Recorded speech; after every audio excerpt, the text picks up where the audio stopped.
विश्वं दर्पणदृश्यमाननगरी तुल्यं निजान्तर्गतम् पश्यन्नात्मनि मायया बहिरिवोद्भूतं यथा निद्रया यः साक्षात् कुरुते प्रबोधसमये स्वात्मानमेवाद्वयम् तस्मै श्री गुरुमूर्तये नमः इदम् श्री दक्षिणामूर्तये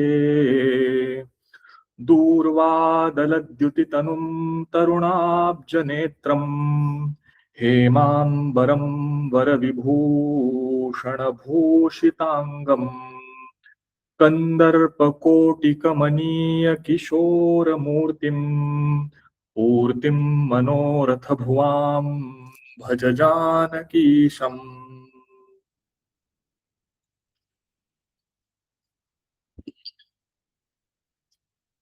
All right.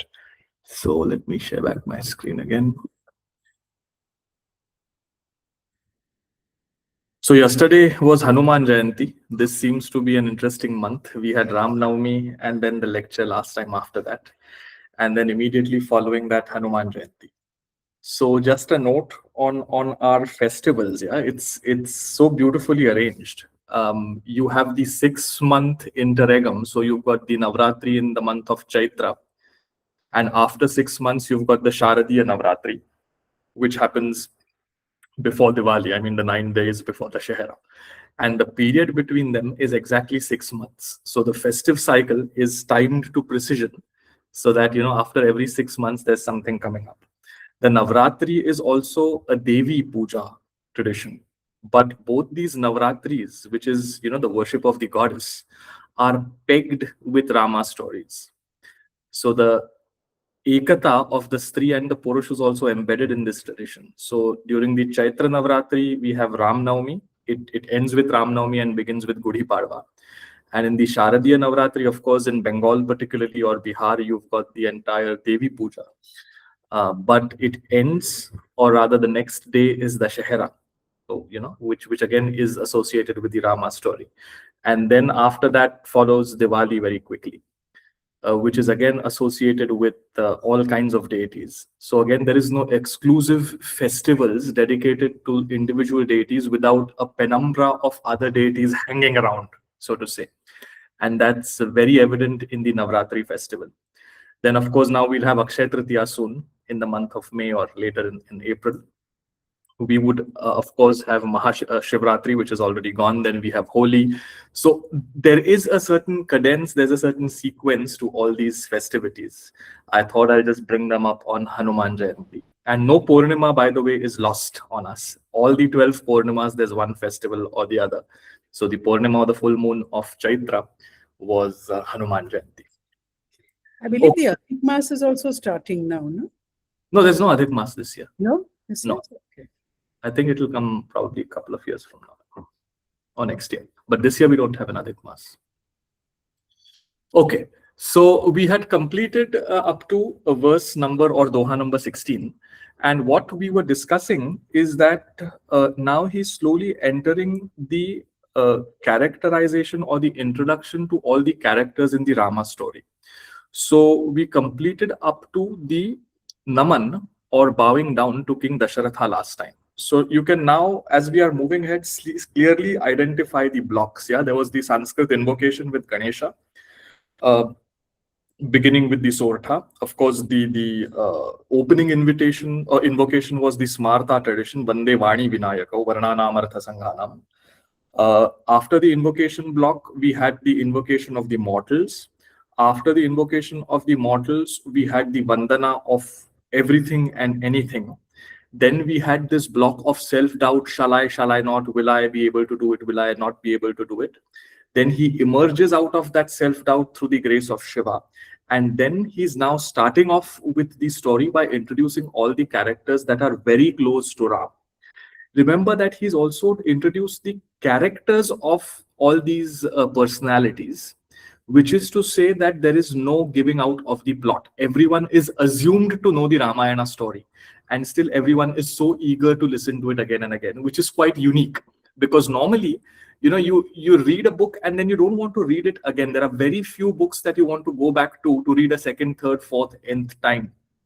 But this one classic is, even when you open up the first page or the first letter, you already know the story. No one reads the Ramayana to know what's happening. Of course, there'll be, some interesting corners of the story that we don't know, that get enlightened, or we throw light on them when we actually read the text. But the broad strokes of the story, we already know. So no one reads it to understand the story. We read it to enjoy the story. So with that in mind, now he's now moving on to bow down. He bowed down to the father, and we always know that it's always two, right? The man and the wife. So now he'll bow down to the father-in-law.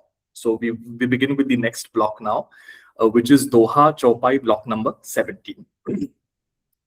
प्रणवं परिजन सहित विदेहु जाहि राम पद गूढ़ सनेहु जोग भोग मह राखेउ गोई राम बिलोकत प्रगटेउ सोई प्रणवं प्रथम भरत के चरना जासु नेम व्रत जाय न बरना राम चरण पंकज मन जासु लुबुध मधुप इव तजै न पासु बंदौ लक्ष्मण पद जल जाता शीतल सुभग भगत सुखदाता रघुपति कीरति विमल पताका दंड समान भयौ जस जाका शेष सहस्र शीस जग कारण जो अवतरेउ भूमि भय टारन सदा सो सानुकूल रह मो पर कृपा सिंधु सौमित्रि गुणाकर रिपुसूदन पद कमल नमामि सूर सुशील भरत अनुगामी महावीर बिनवं हनुमाना राम जासु जस आप बखाना प्रणवं पवन कुमार खल बल पावक ज्ञान घन जासु हृदय आगार बसहि राम सर चापधर. Okay, so in this block he is now bowing down to Videhu. So we saw that Awadh, the word Awadh, had a word play. Badhya badhakta bhav jisme nahi hai, wo Awadh hai. There is no sense of being entangled and being free, because the idea of being entangled and the idea of setting yourself free, both are illusions. You are eternally born free. You eternally exist to be free. So the idea that you are not free itself is an illusion, as much as is the idea of getting away from it, which is why Awadh is Awadh. Badhya badhak bhav hi nahi hai. Videha goes the next stage. Usme dehatmika vritti hi nahi hai. There is no limitation of yourself to the body. So videha or videha is to have a sense of being beyond the body. So pranavam parijana sahita videhu. I bow down to King Janaka, who comes from Vidisha, Videha.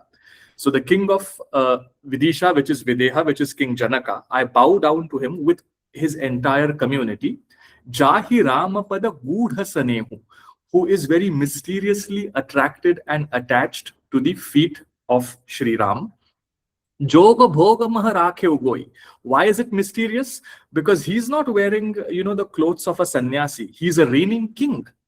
He has to take care of his kingdom. He has to fight wars. He has to have all the Sam, Dam, Danda, Bhed, Niti in practice. So he's very much pulsating and living in the real world, which is why his deep love for Ram is hidden behind all these machinations of the kingdom. And it appears as if he's caught in yoga, because he is a great king. He's not a spoiled king. He's not a spent force. So he's clearly having his practice of yoga, but he's also having his practice of bhog, which is, enjoying all the riches, giving away riches freely, and generally having a good time. Behind this, his love for Ram is hidden, because he's not a rishi in 24/7 meditation, but he's a reigning king. So Goswami ji says that his love for the feet of Ram is hidden because as a king, he's also seen by people to be a great yogi, to have complete control over his senses, and also a bhogi. Being a reigning king of a rich kingdom, he's obviously having wealth at his disposal. Ramapi lokata pragatev soi. And his mysterious and deep love for Ram finds expression the moment he sees him before him, which is to say, the Shiv Dhanusha Prasanga, when he comes there, when Vishwamitra brings the two kids saying, this is the bow that you all need to break, that's when King Videha is awestruck just looking at them. So later when we come to that incident, Goswamiji will say that the king of Videha lost a sense of his body. So it's very difficult to translate in English because it's a pun on Videha. The king of Videha, Videha ho gaye. He lost a sense of his physicality by, just looking at Shri Ram. So he's bowing down now to his to-be father-in-law or eternal father-in-law, depending on what aesthetic mood we are in. Pranavo Prathama Bharata ke charana. Now he's saying, I bow down to Bharata, which is of course, out of the four brothers, he's now first bowing down to Bharata. So you see that this is stage 2. It's Vandana 2.0, where the self-doubt has now been suppressed, and there's a more, there's a ringing note to this Vandana without any self-doubt. And it is here that he brings the Vandana of all the characters in the Ramayana, which are close to Ram. Earlier, there were the learned Pandits, there was this and that, good and bad there, that self-doubt was there. But once he's now in the sanctum sanctorum of all the people around Ram, that self-doubt has vanished. So even there you can see that there is a certain thought in how the Vandana and this invocation are designed. So anyhow, Pranavahu Prathama Bharata ke charana. I now first bow down to Bharata. Jasu nema brata jaina barana. Now, you might have already noticed this, that Tulsidas ji describes everything and then says it's indescribable. I'm so limited in my prowess that I can't describe it. So this is a thing that will come again and again. Here he's doing the same thing. So he's saying, I bow down to the feet of Bharata, whose discipline, name, Brata, and his sense of austerity just cannot be described. Rāmacaritamānasa pankaja manajasu. His mind is what? Lubudha madhupa iva tajaina pasu. Rāmacaritamānasa pankaja. So let's break this up. Rāmacaritamānasa pankaja. Pankaja is a lotus. So at the lotus feet of Ram, his mind is there like what? Lubudha madhupa iva tajaina pasu. Like a smitten or enchanted bee, his mind does not leave the feet of Ram. So it is, as it were, that the mind of Bharata is like a bee humming around the lotus feet of Ram. Rāmacaritamānasa pankaja manajasu lubudha madhupa iva tajaina pasu. He goes down now to the next brother. Bandau lachimana pada jala jata. Jala is water. Jata is born. Water born, which is lotus. So now I bow down to the lotus feet of Lakshmana, says Goswamiji. Bandau lachimana pada jala jata. I bow down to the lotus feet of Lakshmana.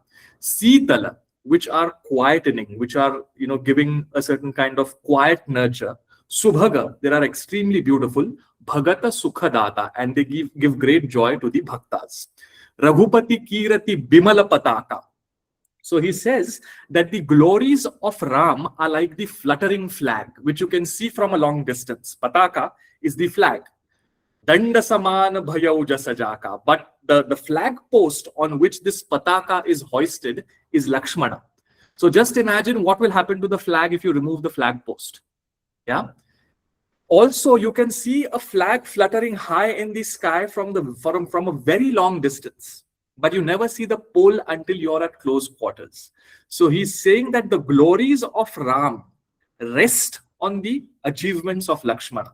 So Lakshmana carries the glories of Ram just like a flag post, holds the flag fluttering high. So Ram, the glories of Ram are like this fluttering flag that rests or is hoisted upon the flag post of Lakshmana. Danda samana bhayau jasajaka. For example, Indrajit, the son of Ravana, who battled him? It was Lakshman. And then the glory of Ram emerged saying, I have defeated Ravana. But if Indrajit were not killed by Lakshman, it was a really tough fight. It was almost a clash of the titans. But then Lakshmana came and then vanquished him. So Lakshmana acts like this flag bearer to the victorious flag of Raghupati Shri Ram. Sesa sahasra sisa jagakaram. Now he gives us the mythical meaning of Lakshman. So if Vishnu, the Sheshashayi Vishnu, Vishnu that sleeps on the celestial or eternal transcendental serpent, the serpent itself comes in the avatara as Lakshman. So that's what Goswamiji is referring to. Sesa Sahasra Sisa Jagakaran. Now we saw, I think in one of the episodes, I had briefly made a mention of it, that there's a Kachap avatara. So Vishnu, there are 10 avatars of Vishnu. There's the Kachap, which is the tortoise, on which stands the Sheshnag, the the 1,000-hooded snake, Sahasrasis. And on that, Mother Earth is floating. So whenever there are any shifts, the hood of the snake gives us that the space for the earth to move, but he himself is given stability by the tortoise below. That's the mythical imagination of how earth exists. So the earth exists because of Lakshmana in the form of Shesha. That's the background of what this verse is saying. Sesa Sahasra Sisa Jagakaran. His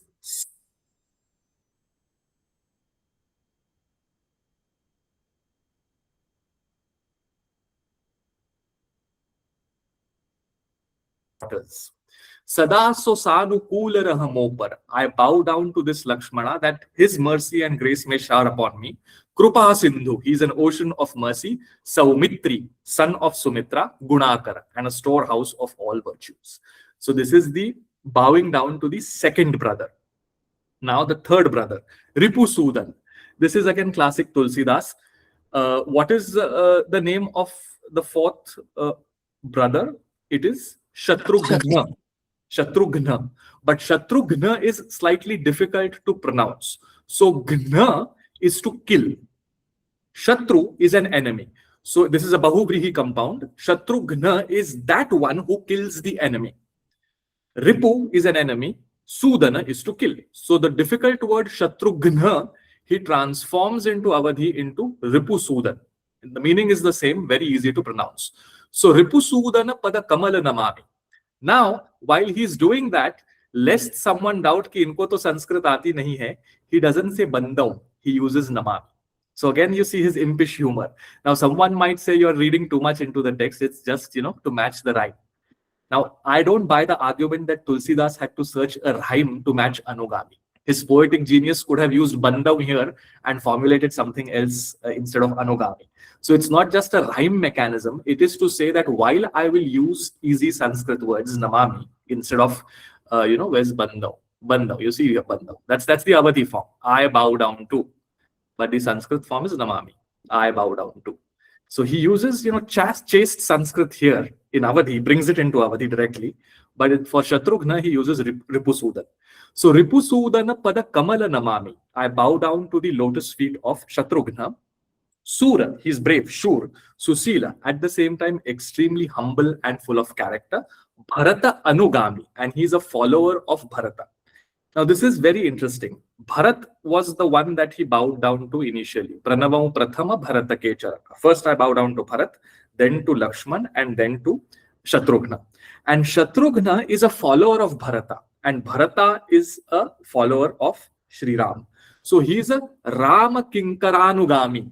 He follows someone who follows Ram. So, there's a duplication of following, and hence the Bhakti Bhav of Shatrughna is of a very high degree because he's a follower of the follower of Ram.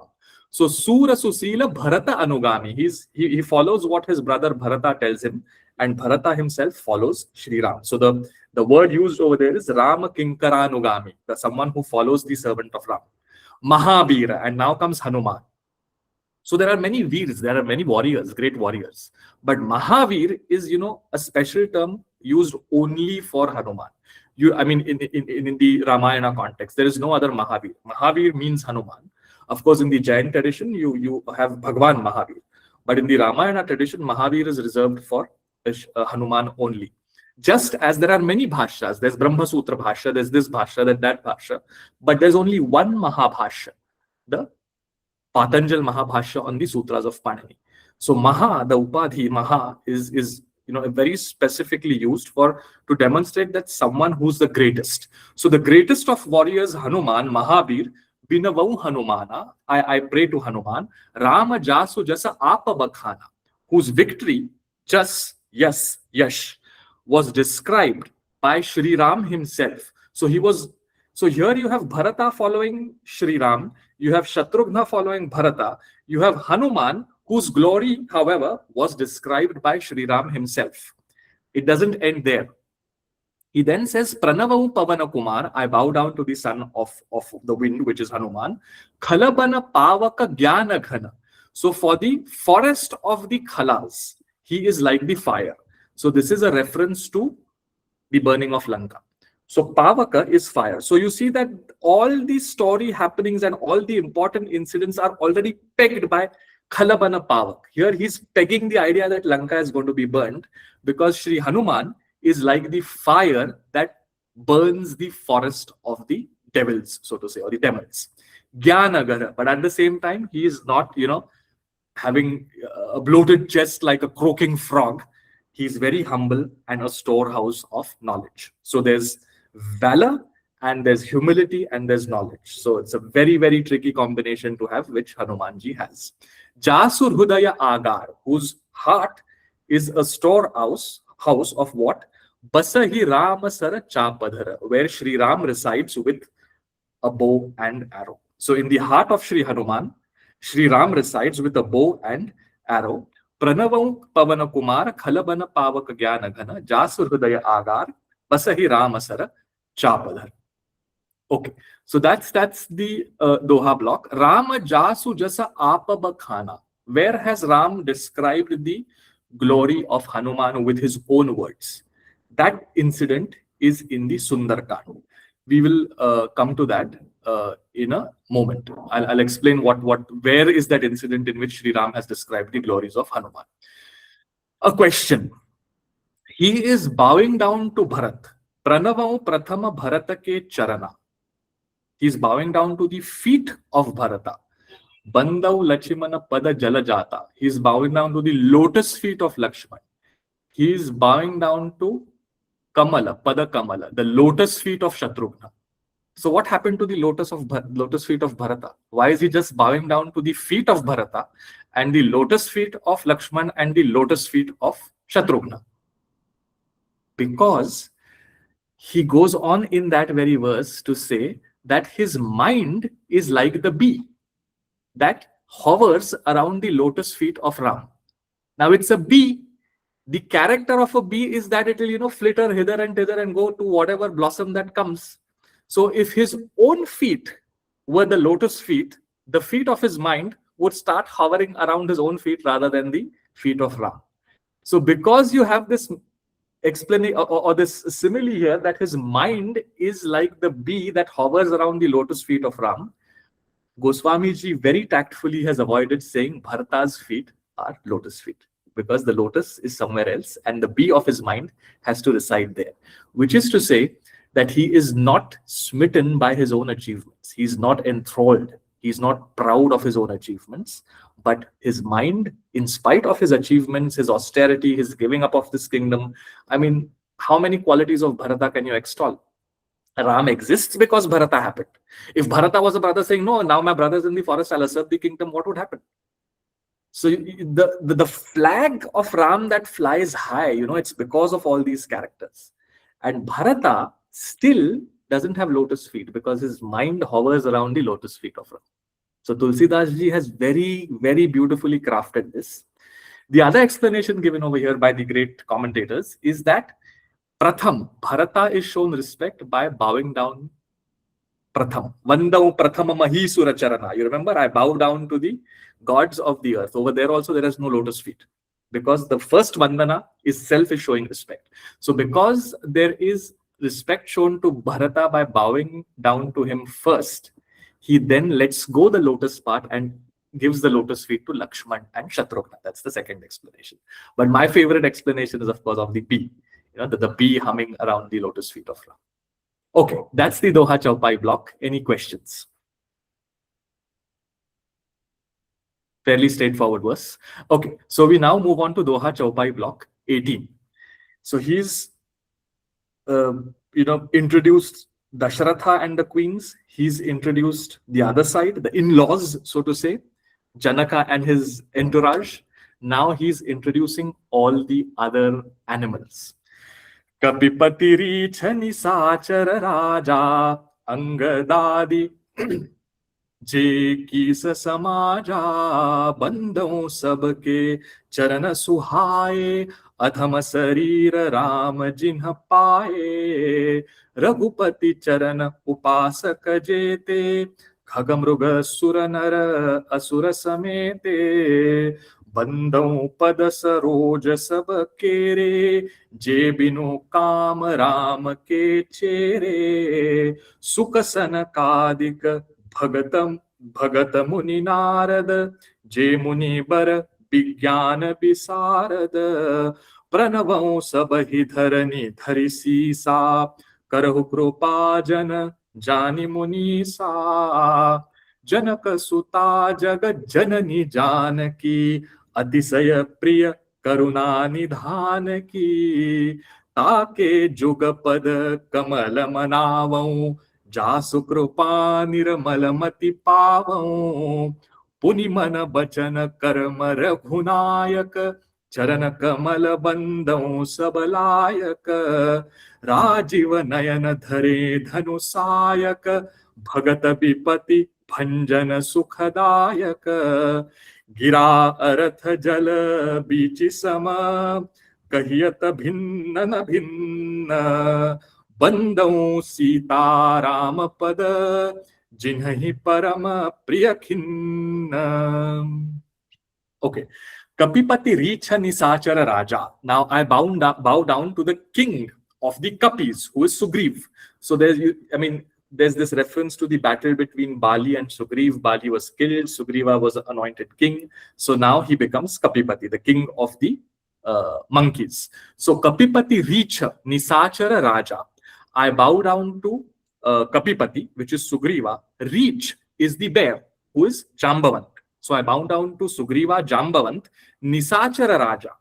Now, who right now the Ramayana has not happened. So this is, we immediately think over here of Vibhishana. Somehow, out of 190 people know that Nisachara Raja is not referring to Ravan but to Vibhishan. How? We just know it. Sometimes, of course, we get confused because the mood of the conversation over here, Dashratha and his queens, Janaka and Sunayana, Lakshman, Bharat, Shatrughna, Sugriva, Jambavant. Ravana can't just, be an eyesore over here. But right now, the battle has not happened. Vibhishan has not been anointed king. So it's not only giving away the plot, it is telling a story that is yet to happen. So Goswami ji is already saying that Nisachara Raja ho gaye Vibhishan ji. But nothing, the Ramayana has not even started. Forget, Vibhishana crossing sides and being anointed king. But Nisachara Raja is Vibhishan over here and not Ravan. So he's bowing down now to Vibhishan.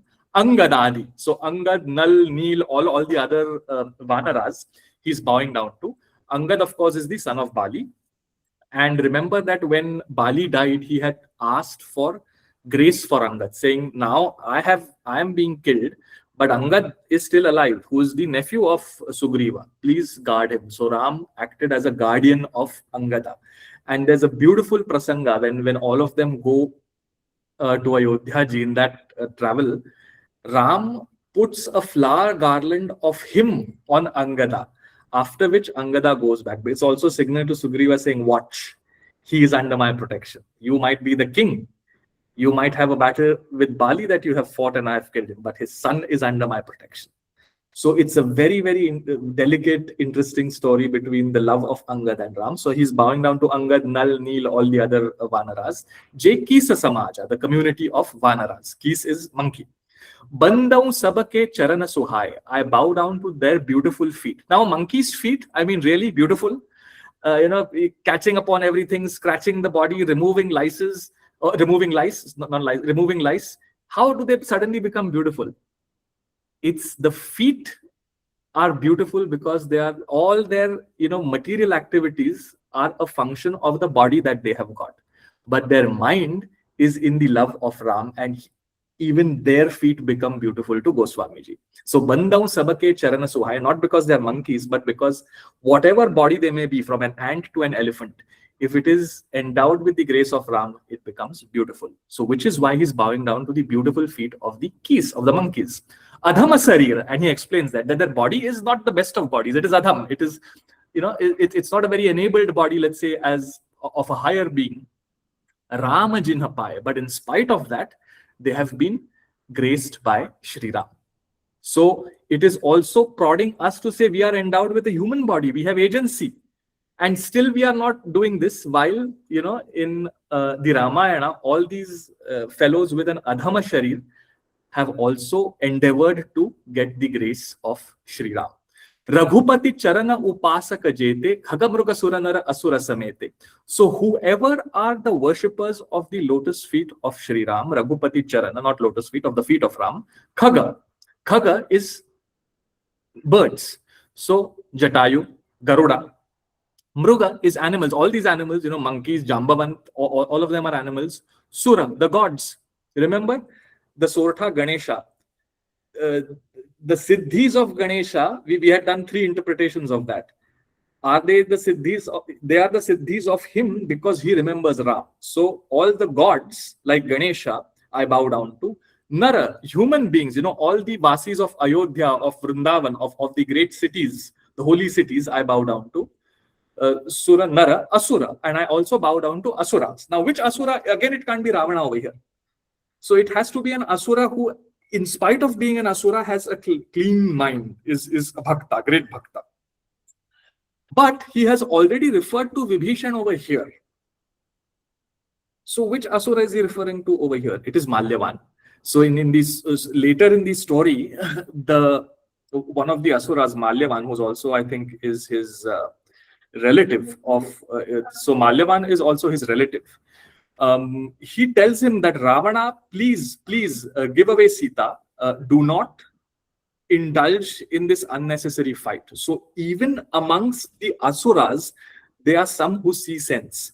He is bowing down to them along with Vibhishan, who is later to become the king of the Nisacharas. So the reference over here is to Malyavan. Khagamruka Suranara Asura Samete Bandau Pada Saroja Sabakere. I bow down to their lotus feet. Now, the feet of Sri Ram are not lotus feet, but the feet of the Bhaktas are lotus feet. How did this happen? Because it is the Bhaktas who give beauty to Sri Ram. Just remember that there was no Bhakta whatsoever in a theoretical world. What would be the beauty of the feet of Ram? Nothing. The divinity exists because they are lovers of divinity. If there were no lovers of divinity, divinity would cease to exist, at least for them who don't consider it. So, this relationship between Bhakta and divinity is very, very complex, which is why he's saying that the lotus feet are of the Bhaktas. They are more important to me, says Goswamiji. I bow down to them because they are worshipping Sri Ram. It is through them that I get access to Sri Ram. It is through Hanuman that I reach Ram. It is through Gopi that I reach Krishna. It is through Parvati that I reach Shiva. It is through Lakshmi that I reach Vishnu. There is no direct access. You have to be subservient to someone who is already a Bhakta to get access to the divine. Which is why he's bowing down to the lotus feet of the Bhaktas here, who bow down to the feet of Ram. Je binu kama Rama ke chere. They are not bowing down saying, give me money, give me wealth, give me health. They are bowing down without any purpose. What does a monkey have to gain? There's this folk story in which a pearl garland was thrown at Hanuman, and he started just biting it and opening it up, saying, is Sri Ram inside? If not, he threw it away. And the person who gave it to started getting high BP and heart attacks, saying, this is worth of I don't know how many crores. We were talking of Basra pearls, and this monkey is just eating it away. So they don't have, there is no motivation. There is no motivation, as in there is no ill-willed motivation that, there's no transactionality. It is anapayini bhakti. I'm doing bhakti for bhakti's sake. Adhama sarira Rama jina. So sharir adham hai, fir bhi Ram ke bhakt hai. Aur wo bhi aise ki kuch kaam hi nahi hai. They don't want wealth. They don't have desires. Their life continues. At the same time, they are bhaktas, which is to say there is no transactionality in their bhakti, which is why their feet become lotus feet. and he's bowing down to their lotus feet. Sukhasanakadi Bhagata Muni Narada. He then says, I bow down to the great scholars. Now, Sukha and Sanakadi, they always come as Shuka, Sanaka, etc. And no one really talks about what this etc. is. So these are four, these are four great scholar saints who are described in all the Puranas as Sanat Kumars. And their names are Sanak, Sanatan, Sanandan, and Sanat Kumar. So they're always defined as Sanakadi. So they are four. They are considered as great scholars. They are celibate, and they go on singing the glories of Ram. At the same time, they are also great scholars. So what he's doing over here is he's saying Sukha Sanakadi, these four I bow down to, who are scholars but are bhaktas. Narada is a Muni, but he wrote the Narad Bhakti Sutra. He's a great bhakta.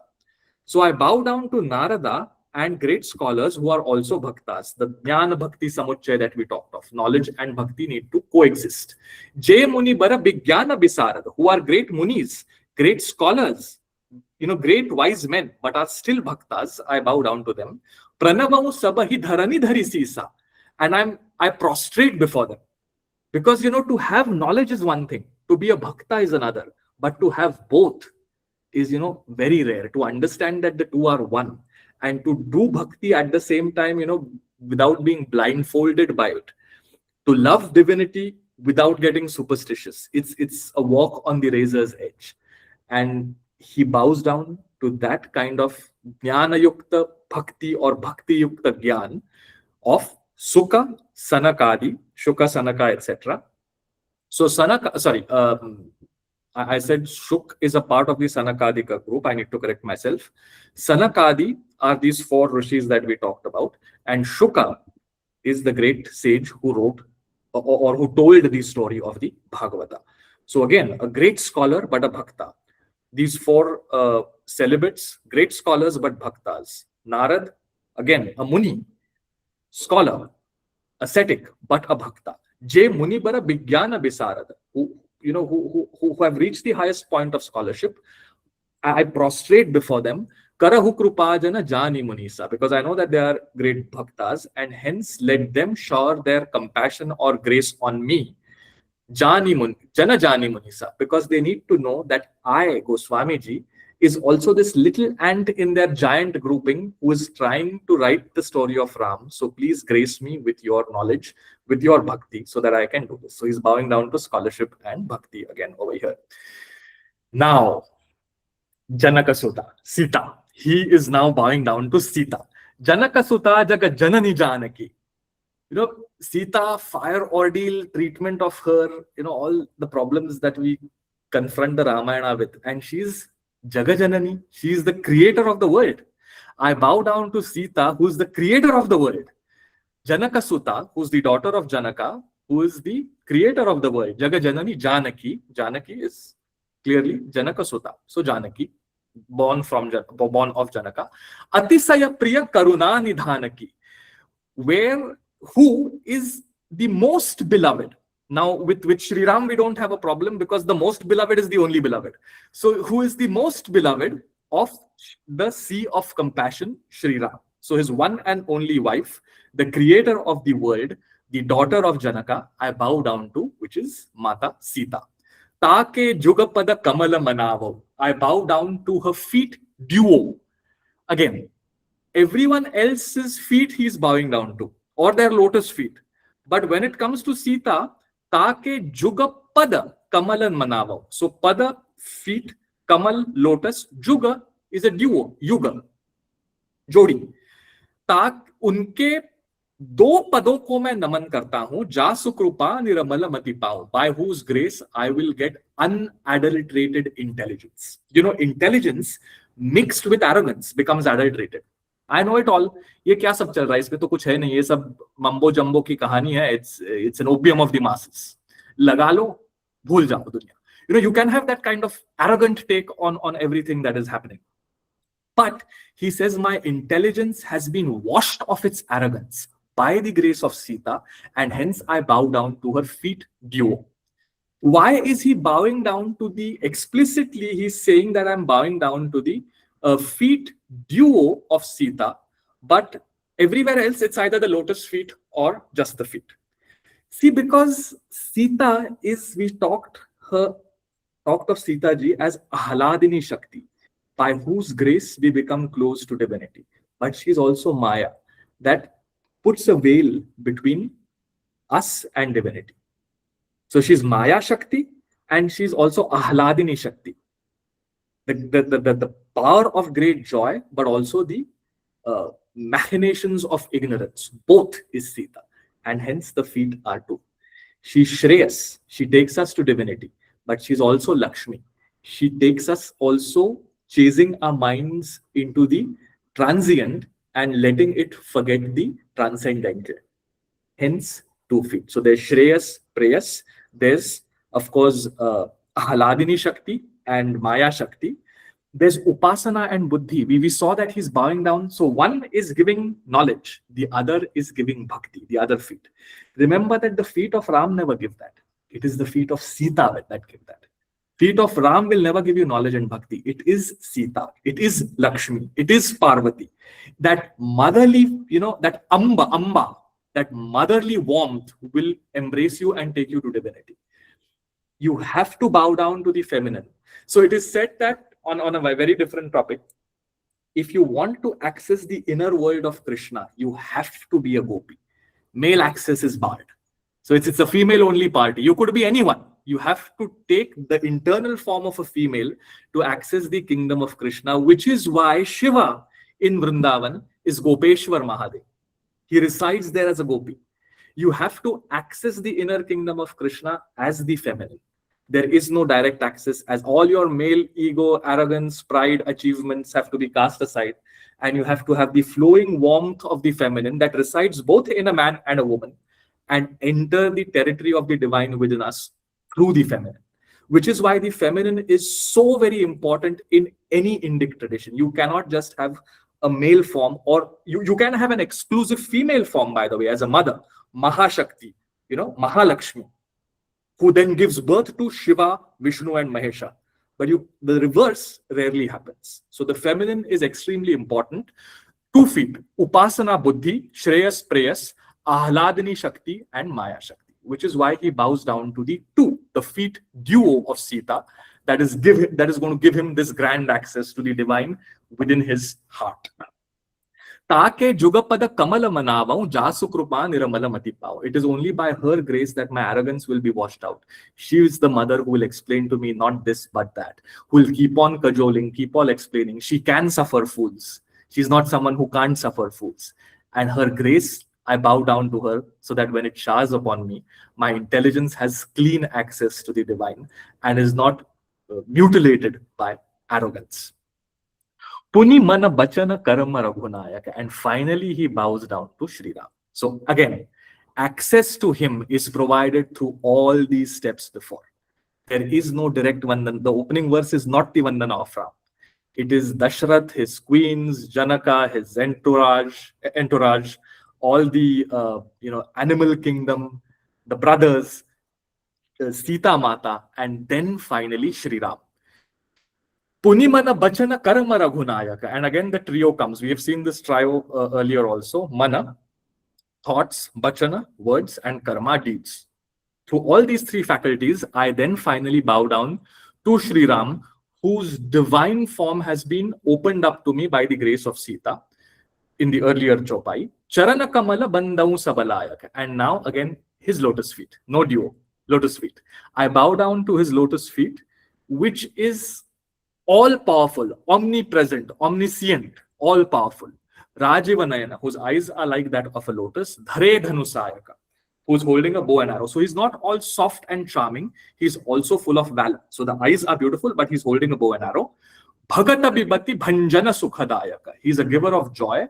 And jo bhakta hai, unki jo vipattiyan hai, he destroys them. So he's a destroyer of the problems of the bhaktas. So I bow down to that Sri Ram, who is, giving his access to all 4 layers of bhakta. The wise, someone who are curious, someone who are transactional, and someone who are needy. All 4 layers of bhaktas are showered with grace. There's infinite grace. You ask for a little, so there's, you go to God and pray, "Arey bhai, mera ye ho jaye." Is that what you think divinity is? Is it that transactional? Is it that limited? So the ultimate prayer is, "Give me more love than I already have in your lotus feet," say the great acharyas. That is what you need grace for, not for your mundane activities, which anyhow are going to happen or not going to happen depending on where you stay in life. Anyhow, so now he's finally bowing down to Ram, and now comes the nuclear. Gira aratha jala bichi sama kahiyat bhinna na bhinna. I've quoted this multiple times before. He's saying that until now I'm bowing down to these two separate forms, Ramji and Sitaji, etc. But just like words and meaning, gira aratha jala bichi. Bichi is the wave, jala is the water. Sama kahiyat bhinna na bhinna. They are said to be separate. Kahiyat bhinna na bhinna, but they are not separate. Who? Sitaram. Bandau Sitaram pada chinnahi parama priya khinna. I bow down now to the feet of Sri Ram and Sri Sita, who are actually one, who take in their grace and love those who are downtrodden. The meek shall inherit the earth. It is the downtrodden that are the most beloved of this divine form, who is actually one with us, one amongst themselves, and residing in our heart. So here he goes nuclear, saying, this is what Ram and Sita mean for me as Goswamiji. And you know that we have to use this as a place in our musical notation, as a leitmotif to address all issues of gender. Because Goswamiji, through this Doha, is giving us an opener, saying, so you have got the paintings of Ajanta. You see a problematic painting over there. You take the torch of light and then you start seeing clarity. Yeah, aisa tha, aisa mujhe laga, lekin ye to kuch aur hi hai. Similarly, this Doha is like a torch that can throw light on all the dark corners of the Ramayana that are troubling the mind. Ram and Sita are one. They are not separate. The Agni Pariksha is the separation of the Maya Shakti. We talked of her 2 feet. The separation of the Maya Shakti from us so that we have access to divinity. But the Ahladini Shakti is still very much there, through whose grace we get access to Ram. So Goswamiji is working on all these parameters very subtly and saying that now finally he's going nuclear here, saying Gira aratha jala bichi sama kahiyata bhinna na bhinna bandau Sita Rama pada jinhi parama priya khinna. Now, in Gira and Arath, who is Ram and who is Sita? Is Gira Sita or is Arath Sita? So normally they say Gira is Saraswati, the feminine. So Gira in Sanskrit is feminine and Arath is masculine. So Arath is Shri Ram and Gira is Shri Sita. Now Jala Vichi Sama Kahiyata Bhinna na Bhinna. Vichi Tarang is feminine. Jala, I mean it's neutral, but thoda jal dena. We don't say thodi jal dena. So in Awadhi it's masculine. In Sanskrit it's neutral. So thoda jal, thodi tarang, thodi gira, thoda arth. So first he says the feminine and then the masculine. Here Jala, Bichi, the masculine and the feminine. So even there he says there is no one who is more important than the other. The feminine and the masculine are completely intermingled and one, so much so that you can't differentiate where one begins and where one ends. It is one entity that appear as two but are actually one. Gira aratha jala bichi sama kahiyata bhinna na bhinna bandau Sita Rama pada jinhi parama priya khinna. Now I'll show you an image before we open up for questions. So when we are worshipping divine forms, or whenever we are worshipping divinity, it is said that the intelligence or the sharpness of divinity is so much that we cannot see it, and hence we worship their feet. So in the traditional Indian literature, we see the feet imprints or padachinha of Shri Ram and Shri Sita. You can see that the left foot of Shri Ram is same as the right foot of Shri Sita. The right foot of Shri Ram is same as the left foot of Shri Sita. But they are not copies, because this side, this side and this side of the feet should be together. So you see that when this foot I hope you are with me. When this foot becomes this foot, the sides are also interchanged. But as a collection, the Pada Chinna or the foot imprints of Sri Janaki and Sri Ram are one. They are not separate. They are the same. So the essential, it's not, remember, it's not equality. We are not saying that man and woman are equal. He's saying that man and woman are one. There is a feminine in every man. There is a masculine in every woman. And this is not some modern take. It is a very, very clearly written over here explicitly. It's not even implicit. Gira aratha jalavichi sama kahiyata bhinna na bhinna. I bow down to their feet, which are one. Okay. So with this Doha block now, we open up for any questions or comments.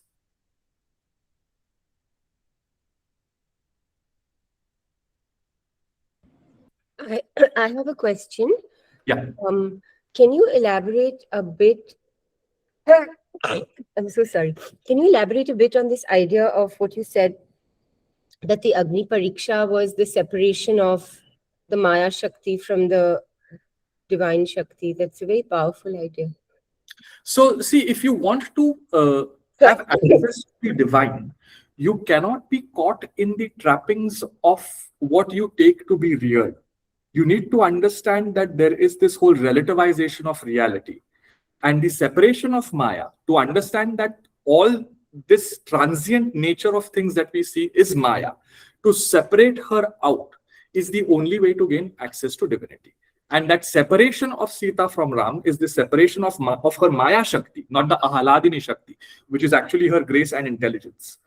To separate the transient, to gain access to divinity, is the whole Agni Pariksha.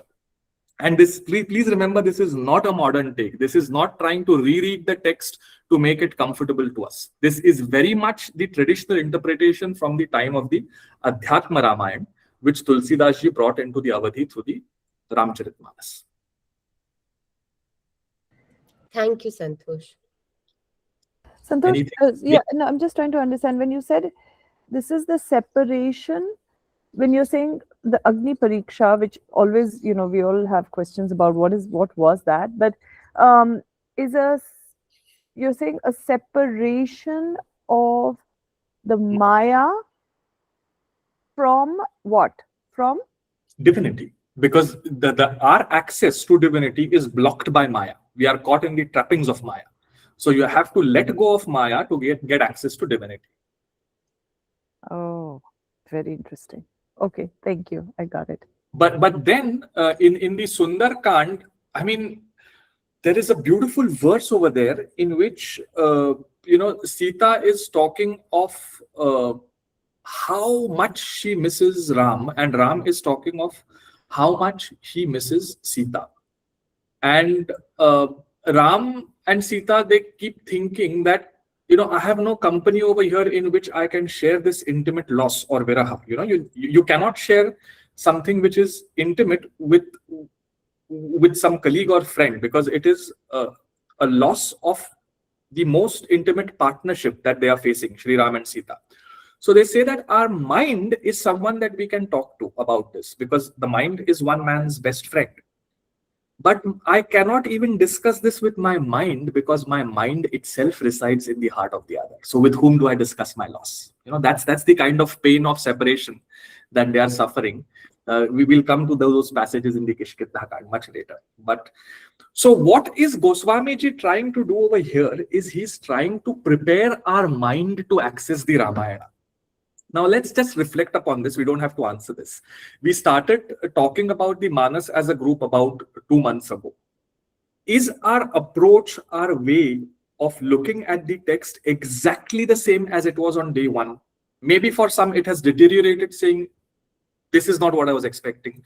Maybe, some of us are still not sure. Maybe some of us have a different view. But what we can surely say with certainty is that it's not the same.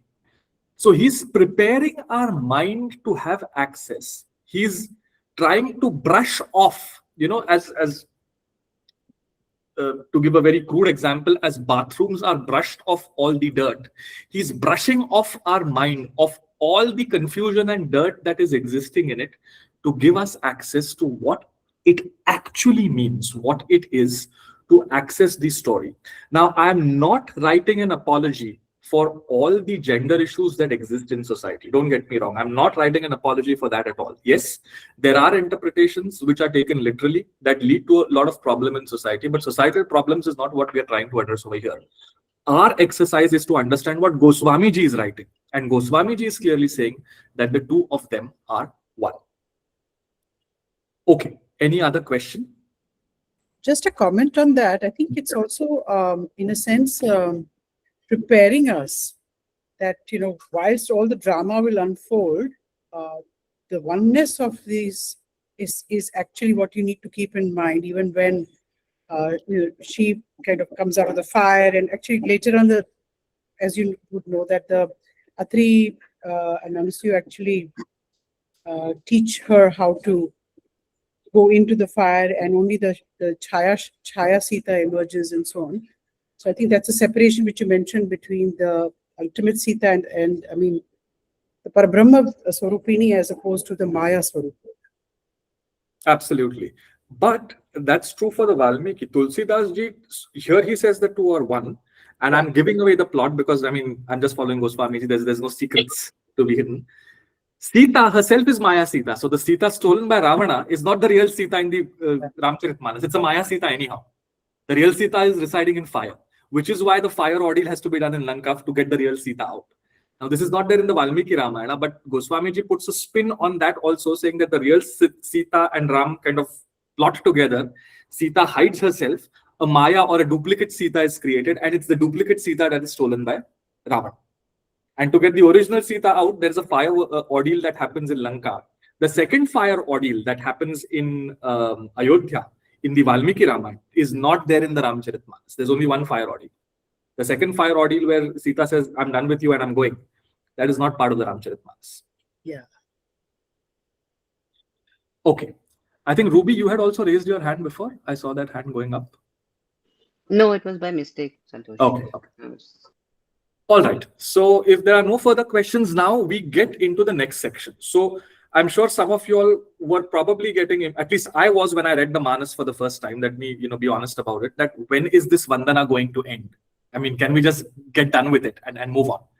So this is where it actually ends. At verse number 18, it says that now I'm done with the Vandana. And now he's now glorifying the name, Naam. So the next 9 verses, a little bit about the numbering. When Goswamiji will talk of the marriage of Shiva and Parvati, he does that in 11 poetic forms called Chanda. When he talks of the marriage of Sri Ram and Sita, he doubles that and does that in 22 poetic chandas. The Naam Vandana is done in 9 Doha Chaupai sets. So from 19 to 27 is the Naam Vandana. And he does that in 9, so says the tradition, because it is the entire universe. You take any number you want, the only jugglery you have access to is up to 9. The moment you put the decimal and go to 10, you're again playing with 1 and 0. So he says that the entirety of our existence is subsumed under the Naam, or the name of the Lord. At the beginning, there was the word. So, I mean, there are so many parallels across that we see over here that I can fix that through 9, because 9 is the golden number that includes everything. Any other number that you want to create has to include this from 0 to 9. 10, 11, 12, whatever, billions, trillions, you have to play around with this. So it's a 9 block set now that we are going to begin from today, which is the Nama Vandana. So end of the the whole self-doubt, the whole praise of all kinds of people, and now entering a new territory, new section of what it means to the Naam, Ram. So before we go there, a little comment on what the Naam is and what really is it supposed to depict, and why is it so important? Because we have heard maybe as children that Naam Japo, ye karo, wo karo. But why is the Naam so important in Kali Yuga? So it is said that, so first of all, there are 4 yugas. There's Satya, Treta, Dwapar and Kali. Now only the middle 2 yugas, Treta and Dwapar, are numerical. 3, Treta. Dva, Dvi, 2, Dwapar. So what it means is that Satya is 4 units, Treta is 3 units, Dvapar is 1 unit, and Kali, Dvapar is 2 units, and Kali is one unit. So the Yuga, in our imagination of time that we exist in, is Kali Yuga, but it is just 1 unit. The earlier Yuga, Dvapar, was of twice as much as Kali. Treta is thrice as much as Dvapar, and Satya is 4 times as much. But the numerical indicator is only on the middle 2 yugas, Treta, the yuga of 3, and Dvapar, or the yuga of 2. The top and the bottom don't have the numeric qualifier. They are Satya and Kali, respectively. Now, in these 4 yugas, there are various kinds of things that people were enabled to do, or could sustain, or could do. In Satya Yuga, it was dhyana. You could sit doing meditation hours on end without any disturbance. No means of fast communication like airplanes or trains. No radios, no televisions, no WhatsApping, no mobile devices, nothing. Wealth, the richest people, luxury of time at your disposal. And they could meditate upon the divine. That time is now gone. In the Treta, people started becoming busy bees. You do oblations, you do all kinds of yajnas with all kinds of setting up of the altar and things like that. In the Dvapar, the yajna system started slowly receding, though, India is always a palimpsest. You see the past imprints always there. So somewhere there is meditation going on, somewhere some of the other yajna is going on. But then that slightly receded, and then you had archana, upasana, temples, idols being made, worships, artis, and things like that. And Kali is the age of Nam, because we are now so caught up in our material existence that the easiest and amenable access to us is that of Nam, the name. So you don't have time for dhyan, or you can't do dhyan. You don't have time for yajna, oblations. You don't have time for archana. You have access to Nam, because just reciting that Nam and going in that laya, or that zone, so to say, that comes from the repetitive chanting of the name, gives you access to upasana, gives you access to yajna. The Gita itself talks of the whole existence itself being a yajna.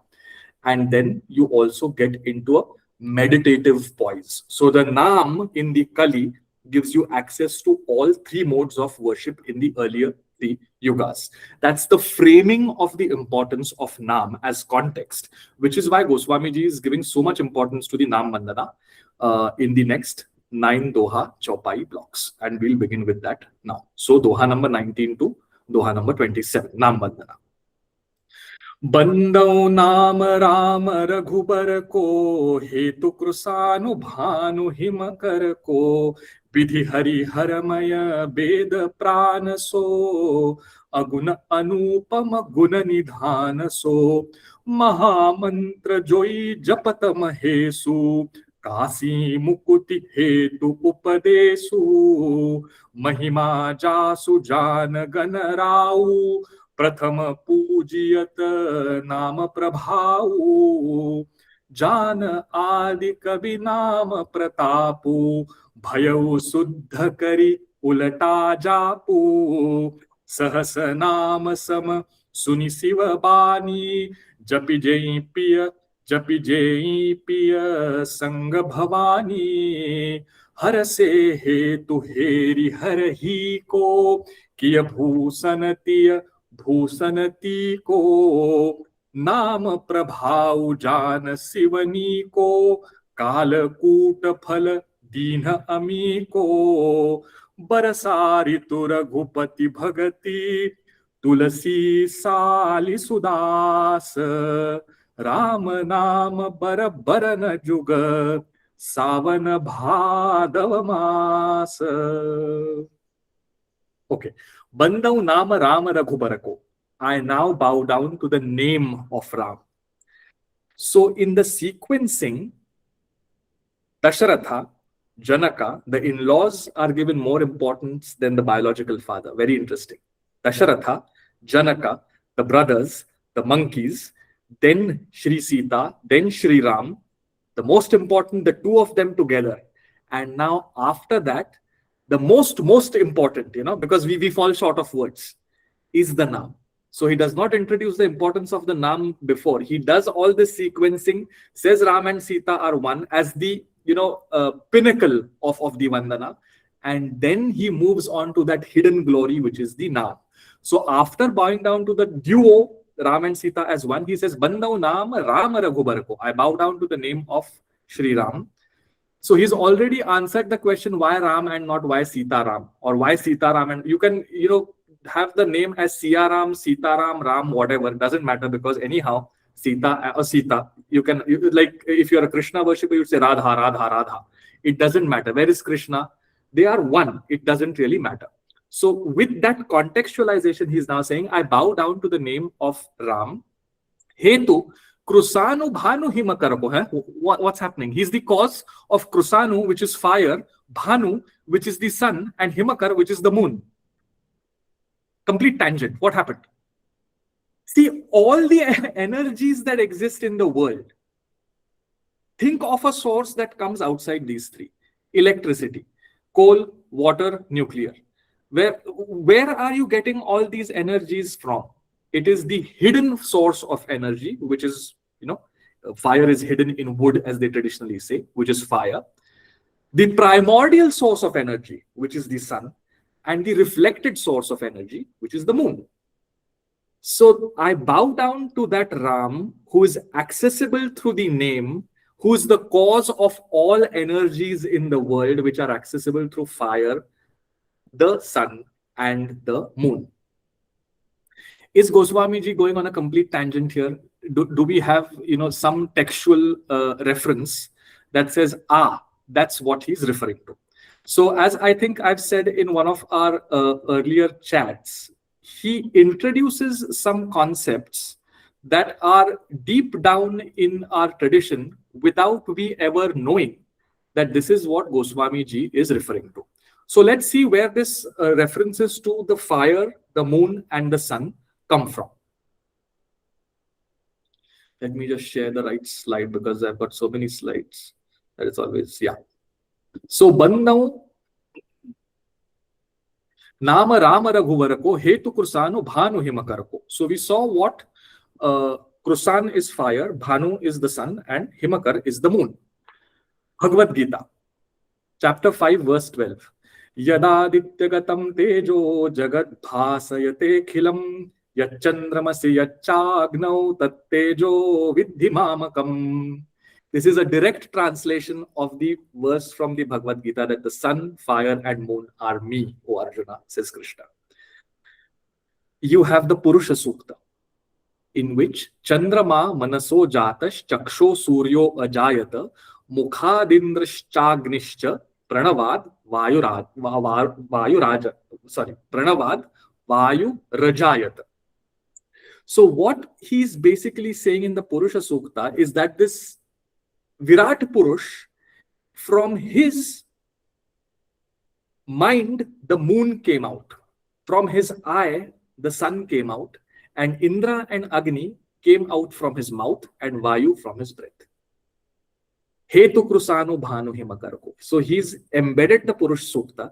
He's embedded the Bhagavad Gita. He's also embedded the Bhagavata in this very easy, wheezy flowing Avadhi, without us even knowing, had we not gone into the background as to what this means. I bow down to the name of Ram, which is the cause of fire, sun, and the moon, hidden energy, primordial energy, and reflected energy, hidden glory, visible glory, reflected glory. There is no fourth form of energy that exists in the world apart from these three. So it is said that plants grow because of the sun, but their taste comes because of the moon.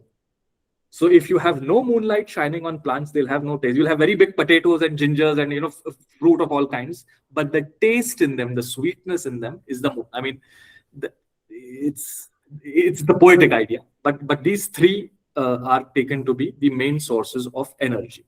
Now the Bhagavad Puran.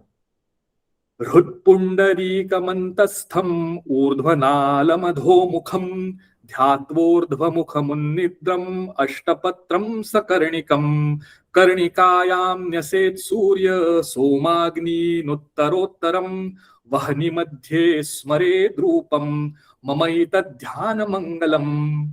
So the Bhagavata talks of how divinity is to be invoked within. And it says that first, close your eyes and get into a meditative position and reflect the eye inward and let it focus on your heart. Now, again, we think this is some modern take, we are trying to rationalize it. No, it is from the Bhagavad. You have to turn the eye inward. It is, as I've said multiple times before, nothing that we say is original, and that is our claim to authenticity. So you have to turn the eye inward. You have to set the eye on the lotus of the heart. You have to open the petals of the lotus. You have to first open it and consider that the outermost ring is that of the sun. Then you have to consider the innermost ring, the middle ring to be that of the moon, and the innermost ring to be that of Agni. And inside that, in the sanctum sanctorum of the lotus, you have to imagine whatever divinity you want to, and then meditate on that form. Bhagavad Puran. Again, references to Agni, Bhanu, Surya, and Chandra.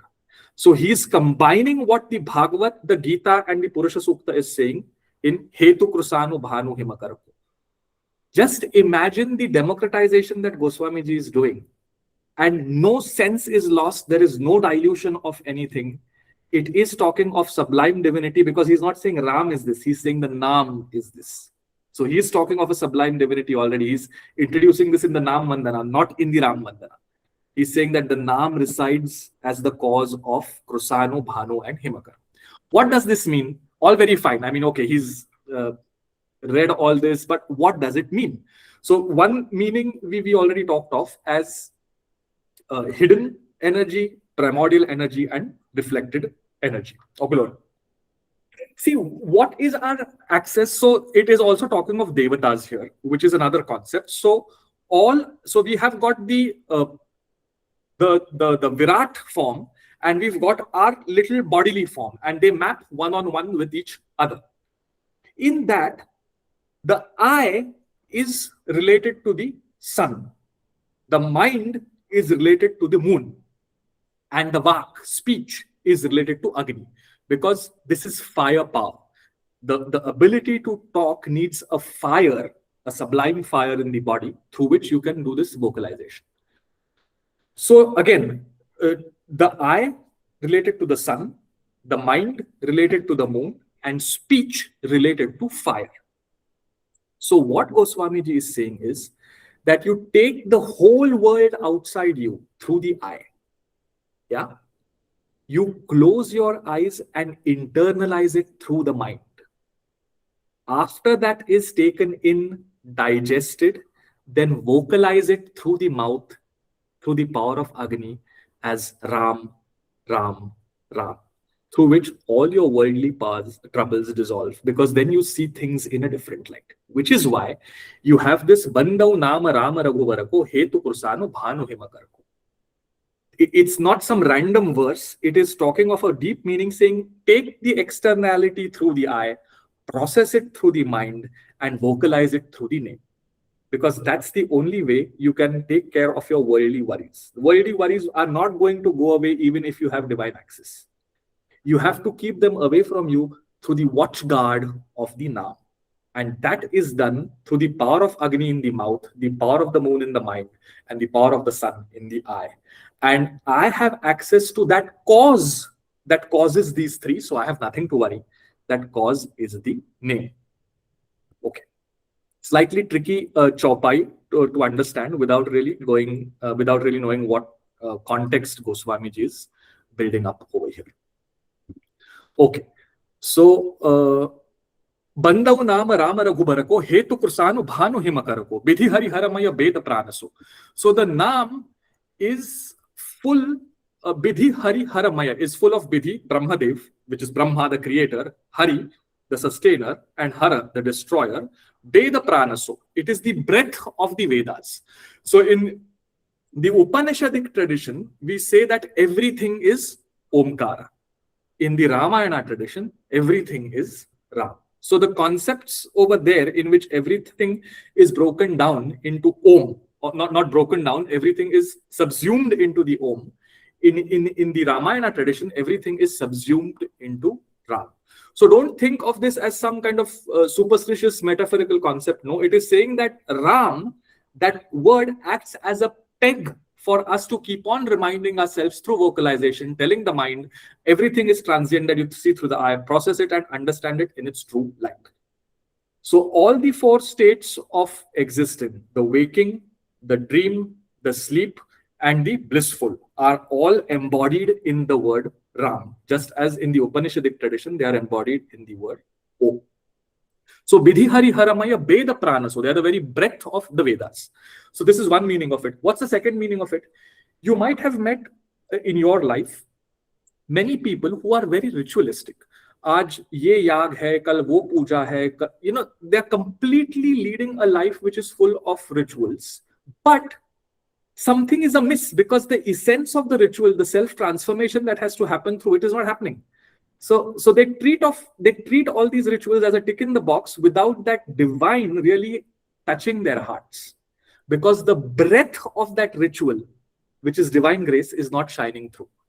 So he's saying that that name, if that grace is not there, Shrama evahi kevalam, as the Bhagavata says, everything else is just mere labor if divine grace and love doesn't exist in your life. So Vidhi Hari Haramaya Veda Pranaso, Aguna Anupama Guna Nidhanaso. That name is a storehouse of great qualities. It is Aguna, it has no qualities in itself, and it is Anupama, it has no parallel. So on the one hand, it has no parallel. On the one hand, it has no qualities in itself, but it is a storehouse of all qualities that exist. So it is the Abhinna Nimitta Upadan Karan. It is the efficient and material cause of everything. Okay. Now, after this philosophical bang on what the Naam means, he goes now into the Puranic story of the Naam. Mahamantra joy japatama hesu kasi mukuti hetu upadesu mahima jasu jana ganarau prathama pujiyat nama prabhau. So he says that in Kashi, we all know this story, that Shiva is moving around town, that is his Nagari, and he gives in the ear of the dying the mantra Ram. And it is that leads to the mukti of people dying in Kashi, a very well-established traditional trope in the Indian cultural sublime. So, Mahamantra Joy Japata Mahesu. Now, just see how beautifully our culture brings these two traditions together of Shaiva and Vaishnava. Ram himself could have resided in Kashi and said, take my name, or forget Ram, Lakshman. No, it is Shiva. So it is interesting that the name of Ram cannot be given by any of the other parikars of Ram. It cannot be given by Bharat, it cannot be given by Lakshman, it cannot be given by Shatrughna, it cannot be given by any of the other monkeys. Hanuman is a form of Shiva himself. It cannot be given by Sitaji. It is given by Shiva in Kashi, and the mantra that he gives is Ram. So again, the Hari Hara Ekata, the absolute indivisibility of Hari and Hara, is again brought out through the fact, through the cultural belief that we have, that Shivji gives this mantra of Ram to the dying and hence results in their mukti. So Mahamantra Joy Japata Mahesu, that's the context here. So Shiva keeps on chanting this name Ram, Ram, Ram, Ram, Ram into the ears of the dying, Kasi Mukuti Hetu Upadesu, and gives this as a final teaching to those dying in Kashi, releasing them or giving them mukti. Mahima Jasu Jana Ganarao. Now, Pitaji to yahi kar rahe din bhar, so obviously the son is going to know kya chal raha hai. So Ganesha understood the importance of the name, because din bhar Pitaji Ram Ram Ram Ram kar rahe, to kuch to cheete Ganesh ji pe bhi aayengi. Prathama Pujyata Nama Prabhav. And because he understands the importance of Ram's name, it is because of that the whole world does Ganesh Puja in the beginning. So again, this whole, now, let us go back to the invocation verse. So I'll scroll on the screen so that there's no confusion of what we are referring to. The first Soratha of the Manas.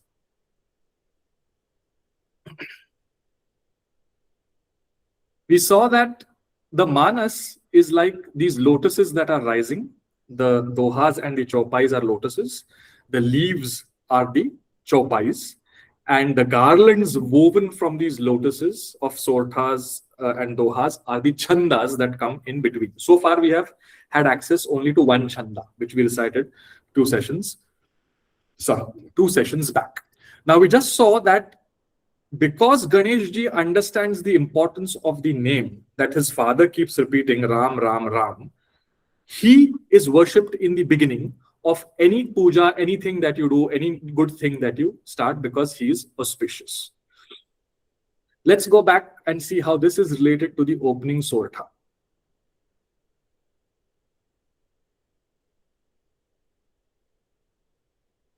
जो सुमिरत सिद्धि होई गणनायक करिबर बदन करहु अनुग्रह सोई बुद्धि राशि शुभ गुण सदन.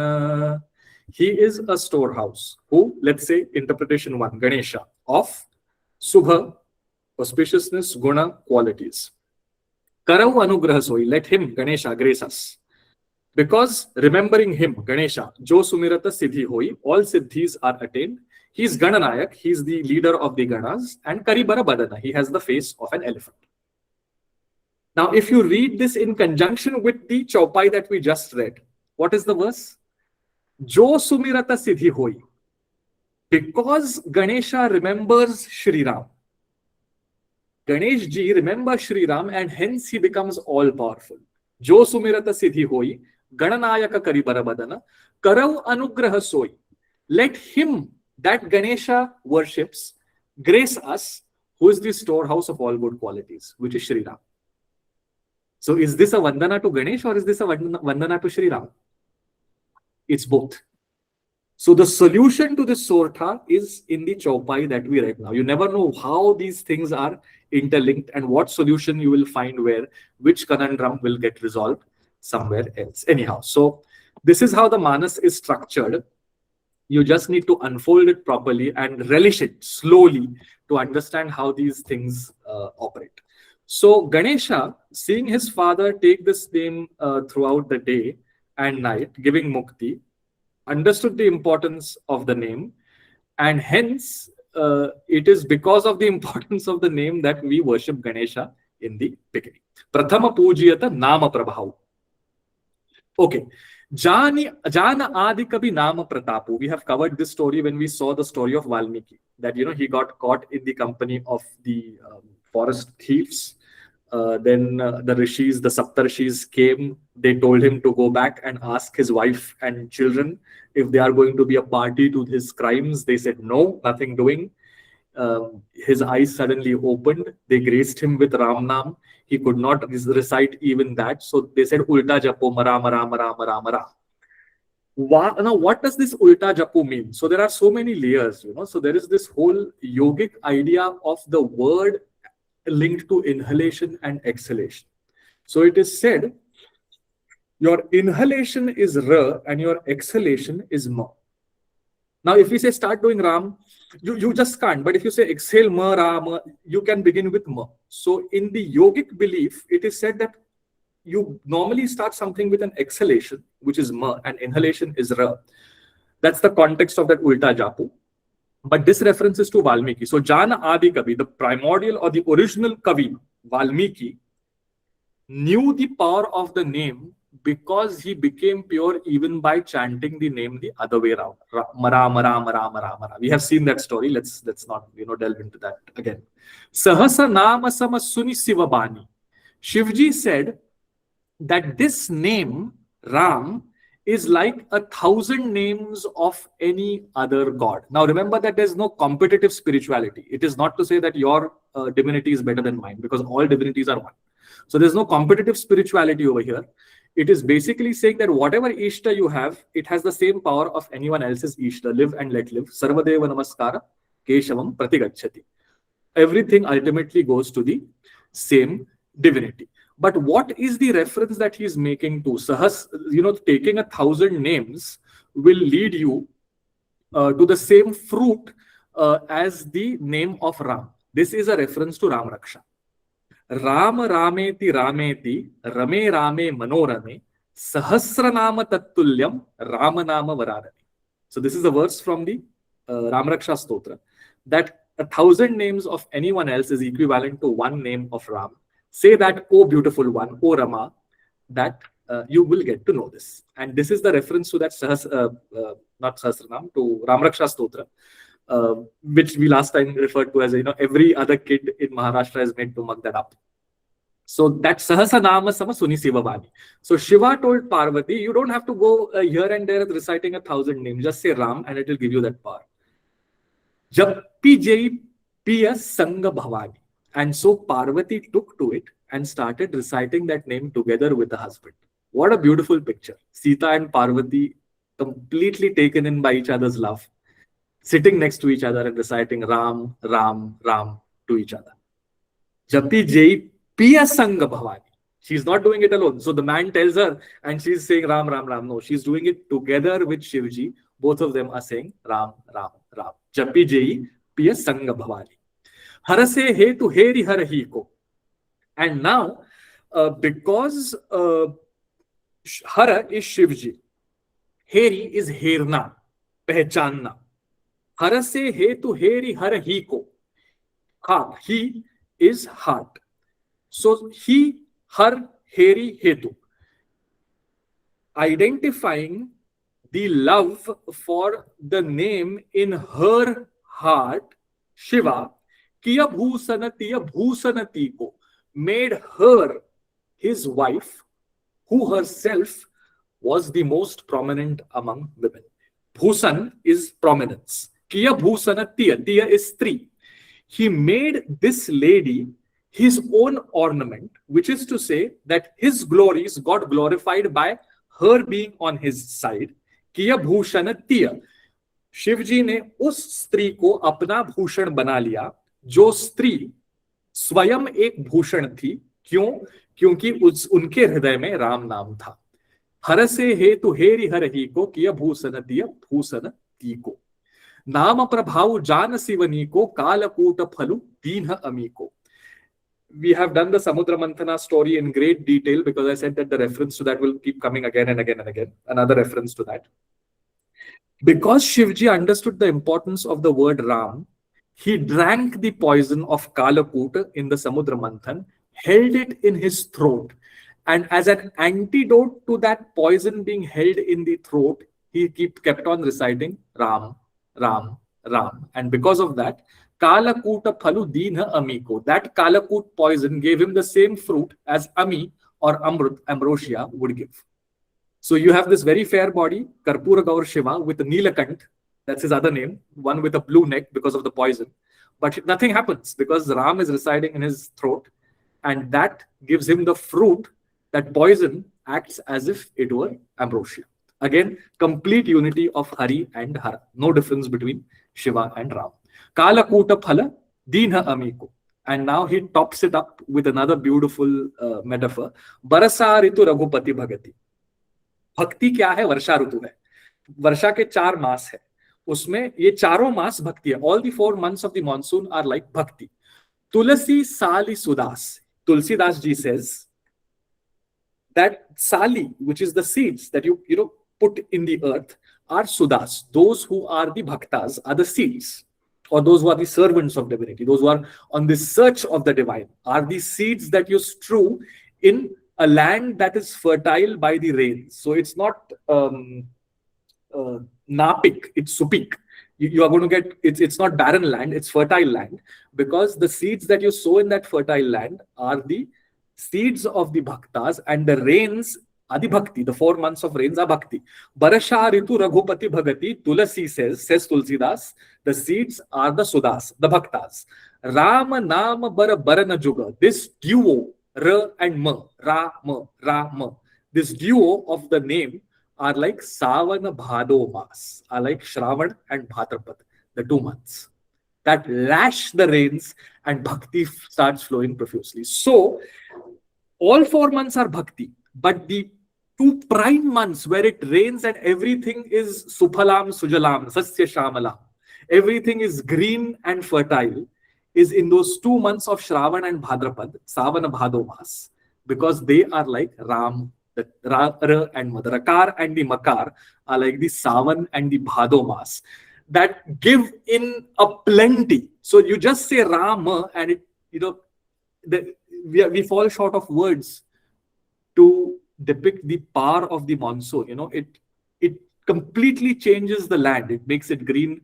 It gives us fruit, food, health, wealth for the entire year. And he says that the Ram Naam is like the Savan Bhado Mas in the 4 months of the monsoon, which are like Bhakti, and the seeds are us on this search for divinity. All right, we stopped that today. Just we've already extended our time, but a couple of minutes more for any questions or comments.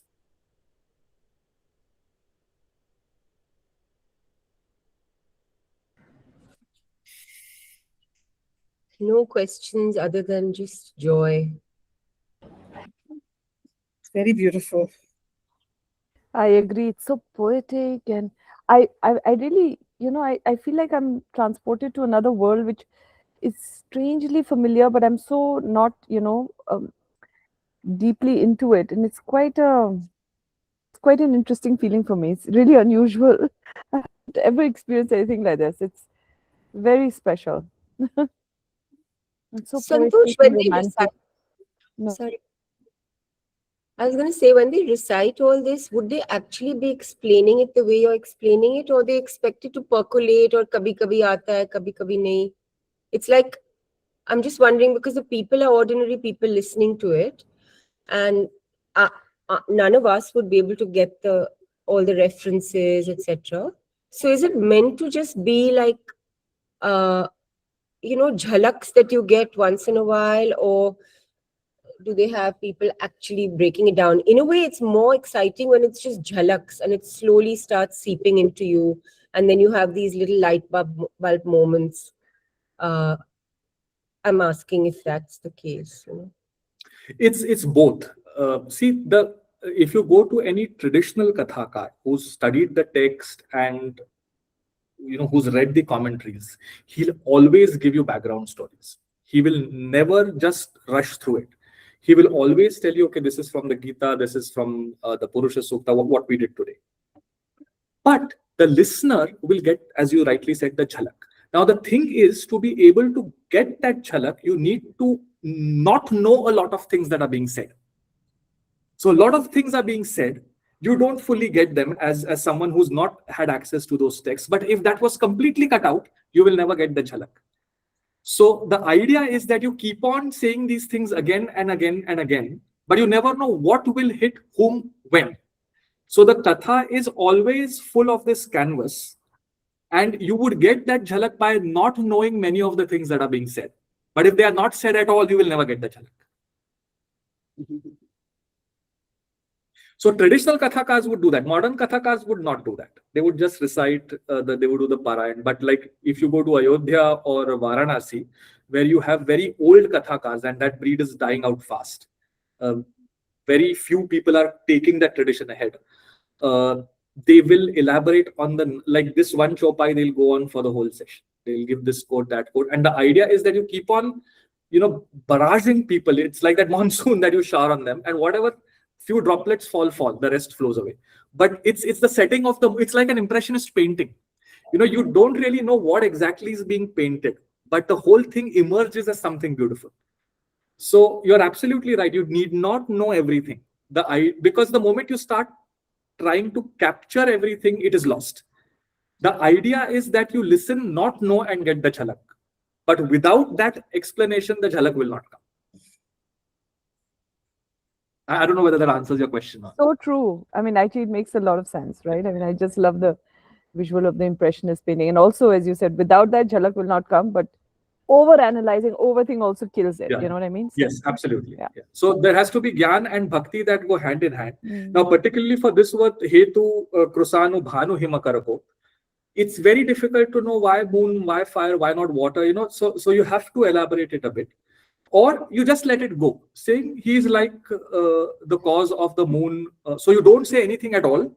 Or if you get into it, then you elaborate it completely. So it's a Boolean thing. There's no halfway house. And most of the traditional kathakars would always, I mean, at least the kathas that I have listened to, Hetu Krusanu Bhanu Himakarpo is always elaborated in great detail. Because it is the essence of everything in a way, right? Yeah. So, Yeah. Thank you, Santosh. I think And this it's- always happens in the Katha. There will be moments in which, I get a feel saying, I just don't get anything. But at the end, that jhalak is there. And now we are just beginning with the first block of the Vandana. After 9 blocks, the churning has already started. So it doesn't act similarly on all people at all times. It can act at all, it cannot act at all. It has very different feelings for everyone. But that's the nature of the Katha. I mean, that is how the Katha is. Quite joyful in its little romantic way, flowy way. Yeah, Thank and that is the intention of the Katha. Because remember, the Katha is not a Gurukul class where you are learning a commentary on the Upanishad. It's a very different form.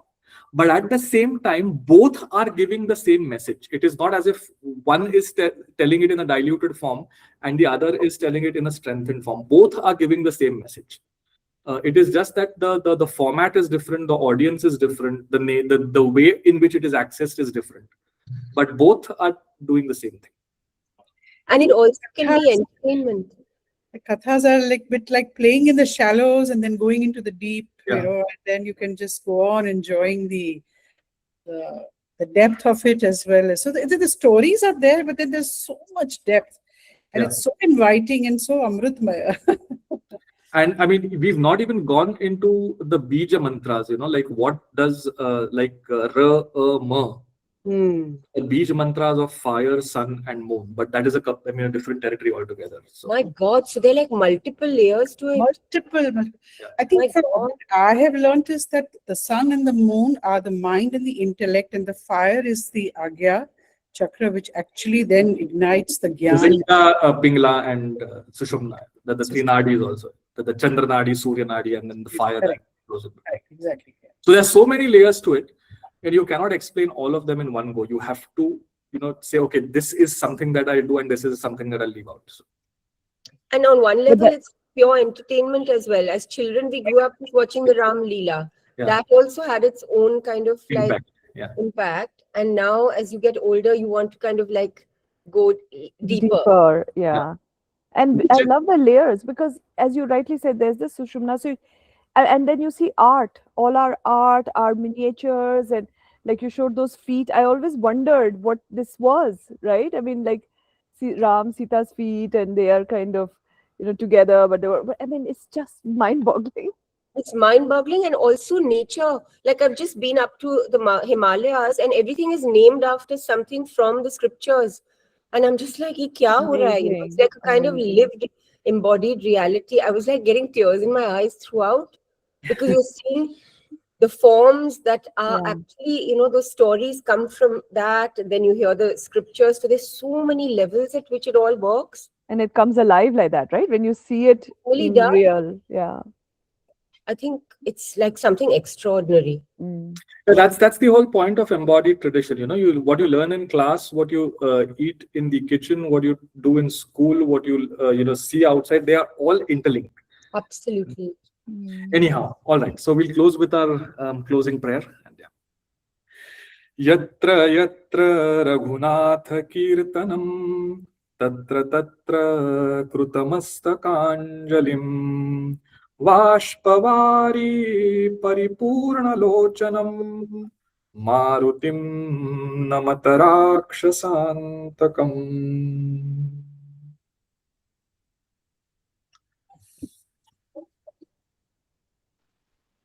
Thank you so much. Thank you, Thank you. Santosh. Thank you so much. Beautiful. Santosh. Beautiful. Thank you.